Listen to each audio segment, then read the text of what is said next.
In this video, I'm going to explain you how to use Fleetio. So basically, you can manage your fleet of cars in this app.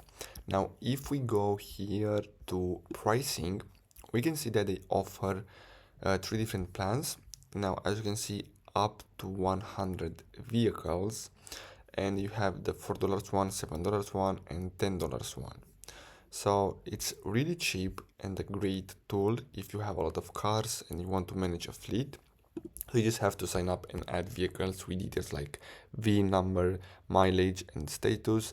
Then you can schedule maintenance and set reminders for inspections or services, track fuel and expenses via mobile app or integrations, and you can generate reports to monitor performance, costs, and compliance. So overall, that's all you have to know in order to use Fleetio. I really hope you found this video helpful. Thanks for watching, guys.